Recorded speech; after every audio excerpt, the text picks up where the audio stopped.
Do you think it is just money driven though? No, it's not just money driven. He knows that if he comes lacking, Crawford gonna beat him. Crawford knows if he comes lacking, Canelo gonna beat him. No, it's not money driven at all. Money just was a good reason to make the fight happen. Terence is a tremendously skilled fighter. So is Canelo a very skilled fighter, but he doesn't have the same skill set as Terence does. Thank you, Bob. Appreciate you, man. Back together. What is it in your mind? I think he's just used to the stage. You know what I'm saying? It's a different stage, man. But I don't know, man. It's like Terence Crawford versus Canelo Alvarez delivered the spectacle fans had been waiting for. In the aftermath, boxing pros reflected with admiration on both the atmosphere and the build-up. They highlighted how Crawford handled the roaring Mexican crowd with remarkable composure, never once showing signs of intimidation. Both men carried the weight of history. Canelo risking his legacy at super middleweight, and Crawford daring to become a three-division undisputed champion. Analysts agreed it was a monumental challenge. Yet Crawford's unshakable poise and poker-face focus convinced many that he truly belonged among boxing's elite. The boos from the Mexican fans really well, and then towards the end of the press conference, he's so succinct and pithy in everything he says, Bud, that his supporters eventually came to the fore in the arena. He's incredibly popular. Canelo's he's not arrogant, but he's got so much self-belief. And then it's like a game of ping pong. Yeah. Back and forth all the time. Great atmosphere. We've had a brilliant day interviewing so many people about it. Today makes me feel really stoked about this fight now. Stoked. It's a great word. Stoked. There's a lot of respect between both guys. I think they both know what they've got themselves into. Obviously, Terence is on the precipice of history. 3-weight undisputed champion.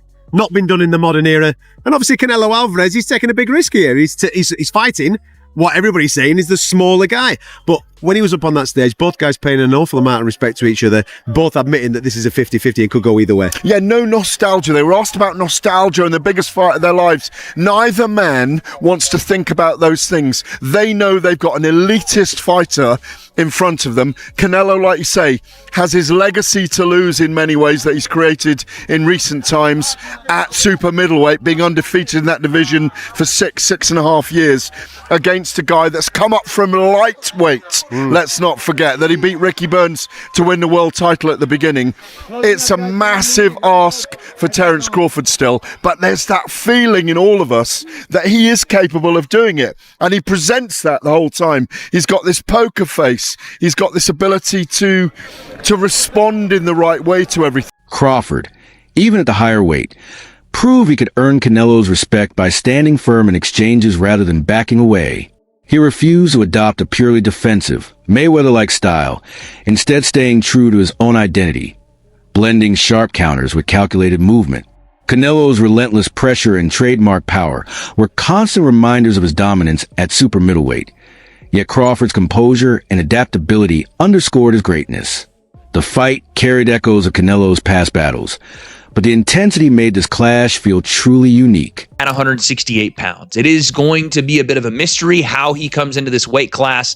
There were some rumors of a shoulder injury. I'm not putting any stock into that because I don't think we can unless there's anything official really out there. Point being, there's got a lot of question marks around Terence Crawford. This video, we are going to suppose that those question marks are answered in full force by Terence Crawford being an absolute monster at this weight class. It's a lot of assuming, but it's kind of what we have to do to see the best version of Terence Crawford in this fight. So let's assume the weight doesn't bother him. Let's assume he is fully healthy, not injured. Let's assume that Canelo's power is not too much from him coming up from 147, 154 to 168. Let's assume all that's true. How does Terence Crawford win this fight? Number one, he has to get Canelo's respect early. Terence Crawford is not going to fight this fight on his back foot, circling around the ring like William Skull or Edgar Berlanga, any of these guys that got hit by Canelo and went, ooh, no, I don't want any part of that. That can't happen. And do not forget, by the way, that Charlo was 154 undisputed. At 168 pounds, the real question is how Crawford adapts to this weight class. There have even been whispers of a shoulder injury, though without official confirmation, that's nothing to take seriously. Still, uncertainty surrounds Terence Crawford as he steps up. For the sake of this breakdown, let's assume all those doubts are erased. Crawford shows up fully healthy, sharp, and ready. with the weight having no negative effect. Let's also assume that Canelo's power doesn't overwhelm him the way some expected it might, considering Crawford's rise from 147 and 154 up to super middleweight. So, under those conditions, how does Terence Crawford actually win this fight? First and foremost, he has to earn Canelo's respect right away. Crawford can't afford to spend the night backing up, circling the ring, and try to avoid exchanges the way William Skull or Edgar Berlanga did. Once they felt Canelo's power, they folded into survival mode, and that's something Crawford cannot allow to happen. And let's not forget, Jermel Charlo came into ring as the undisputed 154-pound champion. Yet Evie struggled to handle Canelo's presence at 168. Crawford, Canelo, before we move on to you and Canelo. Yeah. Who you got for this? I mean, this is an exciting fight. What's your pick for this one? I think Canelo's going to win rounds 8 to 10 knockout. You think he'll get the stoppage, yeah? Yeah, I think he's going to get the stoppage. I think... Are you basing that just on size? Or? No. It's a little bit on size, but I think Crawford's ego is not going to let him box. You got to remember, so you think he's going to take him on? Yeah. And I think he'll do what he has to do at the start, realise it's not going to work. Later on, try and match him, and that's it. Game over. See, I think if Crawford's got to do the job, it's got to be boxing, moving, keeping that's the only way it can be done. He can't fight him, can he? No, he can't fight. And you're saying there he gets drawn in because he just might do because he's unbeaten. He fancies himself as a bit of a tough. Well, he's tough, isn't he? He's tough, strong. He does everything well. Yeah, but at this weight, but Canelo was down at welterweight when he started, up at light heavyweight, and obviously been beat. He lost to Mayweather and lost to Dimitri Bivol. Yeah, Bivol was too much for him. Yeah, back down at super middleweight now. That's probably his comfortable weight, and you just think Crawford's just not big enough. Nah, I don't think he is, man. And the thing is, for someone like Canelo, you got to either throw punches in bunches like Bivol did, or you got to be there where he respects your power, like GGG and these guys. So. It sounds a bit mad, but I don't think Crawford's got either or. Yeah. He's talented, one of the best fighters in our generation, but you've got to remember you're going up. Yeah. 2 divisions, 3 divisions. Yeah, 2 or 3 divisions. It's different, the game's different up there. And Canelo's not going anywhere, is it? Because he got clips. You mentioned Bivol there, and Bivol smashed him with quite a lot of big heavy shots. Yeah. And he coped. He took it. Never been down, has he? And it didn't phase him. So I don't see how Crawford can hurt him. When the dust finally settled on this monumental showdown, many echoed the thoughts of Carl Froch and Hamza Shiraz. Crawford's precision, timing, and ability to stay composed under the brightest lights left an undeniable mark. Yet, Canelo's legacy loomed just as large. He has already gone toe-to-toe with greats like Gennady Golovkin and Floyd Mayweather, battles that force him to refine his craft and shape the champion fans witness here. His power still commands respect, not only from the audience, but from every analyst ringside. This fight revealed the captivating balance between Crawford's razor-sharp accuracy and Canelo's proven strength at the sport's highest level. It wasn't simply about deciding who was superior, but rather a showcase of 2 all-time greats. One further cementing his reputation, the other extending an already legendary legacy. It's quite difficult to read. Canelo's not as difficult, but Canelo's just so much more experienced. And yes, they're going to look physically the same, but he's the natural 168 pounder. He's the one that's taken shots from guys that probably on a fight night weigh in nearly 200 pounds, and he's been able to eat those shots, eat them, right? I mean, we haven't seen Canelo wobbled since Miguel Cotto's brother wobbled him way back when, right? I mean, apart from that, this guy's taken shots off Gennady Golovkin. And anyone that can eat shots off Golovkin, I'm sorry, you've got my full respect, because we know how hard Golovkin hits. What will Crawford's legs look like after a few rounds against Canelo? Like, Crawford's going to have to be active. One thing Crawford's got to understand as well, it's in Vegas. If you want to beat Canelo, you got to beat Canelo. A bit like Bivol did. You've got to make sure there is no arguments. It's all said and done. I did way more work. So Crawford's got to be busy. Canelo, we just know, isn't going to revert back to Canelo of 6-7 years ago. It ain't going to happen. So what Canelo does do is he tries to hurt you with one big shot now. He won't load up. It will tap you, then bang. I think we've seen that, especially that shot he throws where it looks like he's going to go to the body, then it goes up top. He's really good at that shot. So Crawford's got to look out for that. I think Crawford wins quite a few of the early rounds. And then I think the weight of Canelo's punches, the weight in Crawford's legs start to take some impact. And I think Canelo starts to eat a lot of the second half of the fight rounds. And then I think it comes down to who can do something in 11 and 12. championship rounds. I really do believe that's how it's going to play out. I've got a feeling that Canelo will hurt Crawford. The fight underscored the stark difference between a natural super middleweight and a challenger daring to climb into new territory. One fighter held the clear benefit of long experience at 168 pounds, absorbing punches that might have broken down others. The other leaned on precision, versatility, and constant activity to stay competitive. Exchanges throughout the bout featured bursts of power, sharp timing, and smart adjustments from both men, leaving the result hanging in the balance. As the later rounds approached, fatigue and sustained pressure began to tell the story, setting up dramatic swings in the championship rounds. Around a whole bunch of dope people, right? His whole camp, we all know 7 people's been busted there. So how and why is no one asking about if he's been dope tested for this mega fight, right? And that's what I've been watching for. And that's why, my interest is waning, my interest, because I understand that there's people who don't care. You know what I call boxing here, BTBG, beat the black guy. That's what I call boxing. That's what I've been seeing for years, right? Example, who gave a damn when Devin Haney was cheated with Ryan Garcia? Full of dope. All they were doing is celebrating a win, was what they were calling it, with somebody doped. In the aftermath, talk inevitably circled back to performance testing. Some question whether Canelo was held to the same standards as others at this weight, but the fight itself remained the centerpiece of discussion. Both fighters showed immense discipline, with conditioning and endurance that reflected months of grueling preparation. Crawford earned admiration for successfully carrying his skill set up to a higher division, while Canelo's toughness and ability to absorb sharp shots reminded everyone why he's been a dominant force for so long. Still, whispers around doping lingered in the background, not as outright accusations, but as a recurring narrative that seems to follow Canelo whenever he steps into the ring. Willing to pick him over Canelo? That fight's gonna happen in September at 168. Well, it's a big difference in weight with Canelo and Terence. But if any fighter has a chance with Canelo, it's Terence. Terence is a super talent, and he has a real chance, despite the weight disparity, to beat Canelo. A real chance. Who would you favor, though? Or is it just 50-50? It's very, very hard because of the difference in weight. I would think that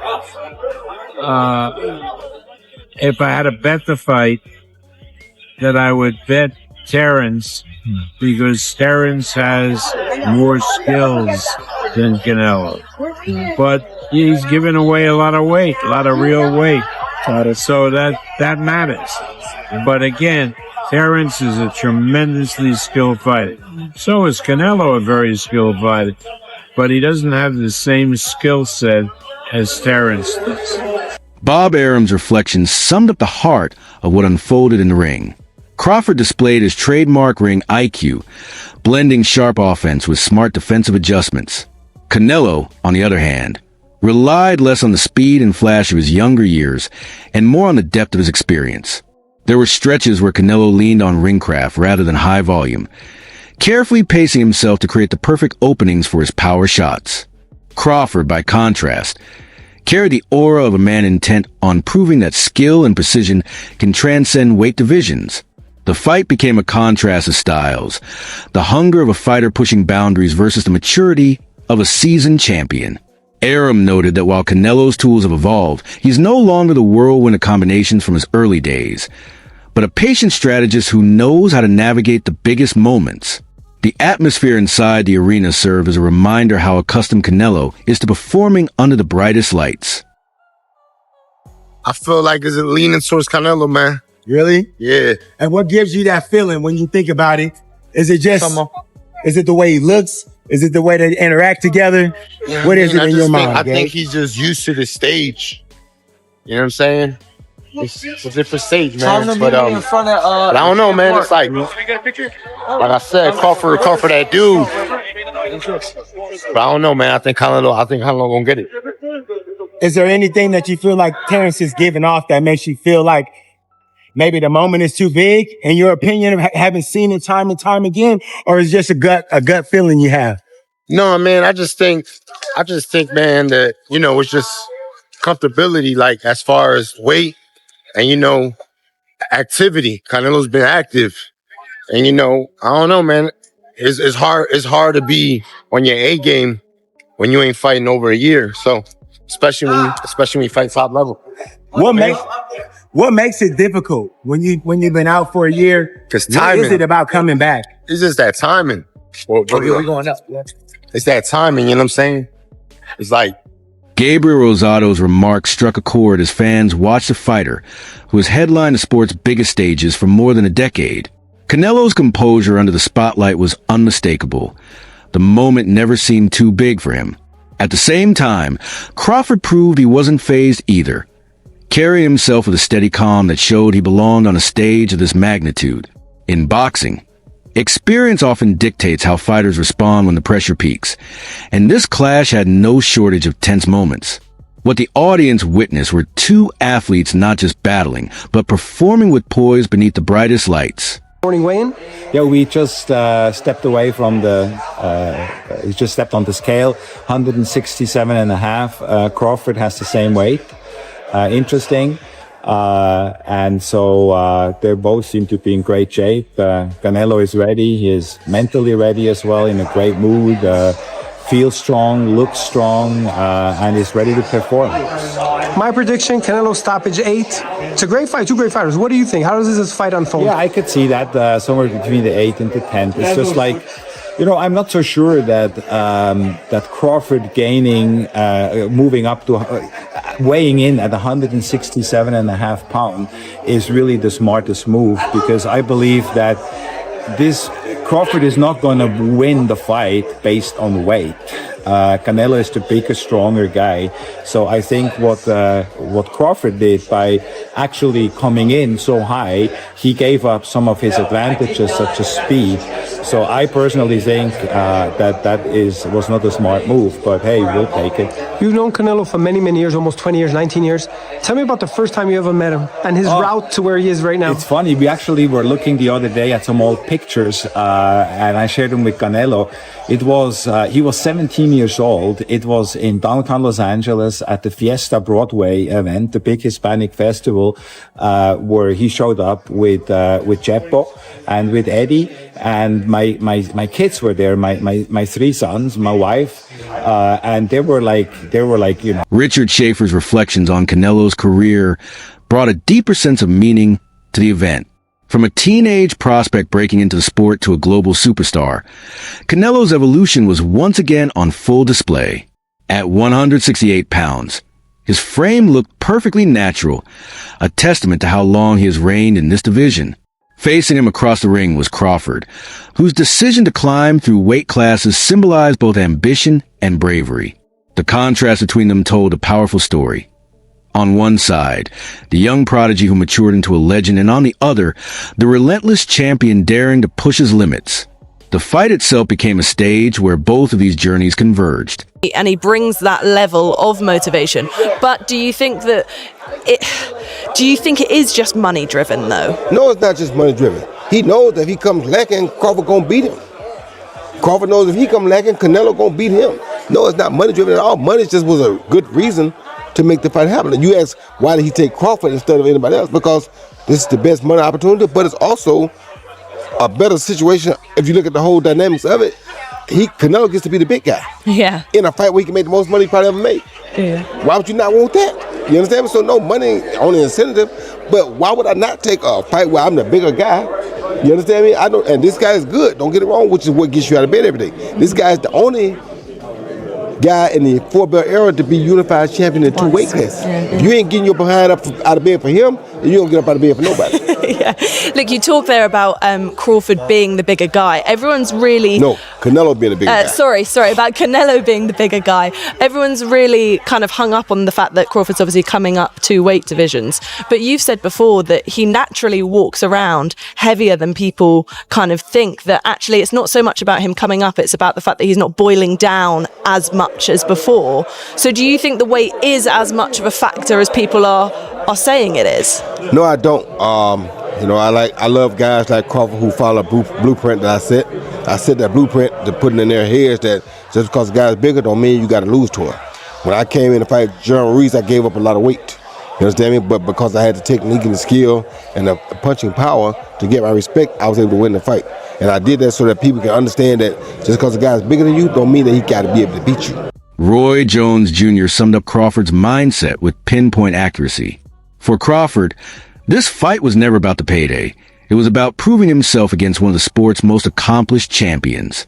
He stepped into the ring fueled by belief, prepared down to the smallest detail, and carried himself with the confidence of a man fully aware of both his strengths and his limits. Throughout the bout, flashes of brilliance revealed his self-assurance as he adjusted to adversity and showed resilience when tested. Jones emphasized that real greatness isn't just about showing up under bright lights. It's about knowing you belong there. Crawford's composure and determination turned the fight into more than just an event. It became a statement of courage and conviction. About this matchup, Crawford moving up 21 pounds essentially to take on the guy at 68. Yeah, man, Crawford's an amazing fighter. I call him Kung Fu because he fights on different styles. He's, hard to hit and he hits hard. And he's boxing a guy that, he has to jump up in weight like 3 categories. And this man is like a body snatcher. He comes and he wears you down. So it's a great fight. He's boxed, I'm talking Canelo's boxed a lot of guys that move around. And, he's used to that type of boxing. And he's used to guys that, try and hide. But this Crawford ain't going to hide from him. Crawford is looking to, put some punches on him and keep him at a distance. That's what I would do for Crawford. And then take his opportunity. I mean, I would say Canelo is not easy to hit. The size difference.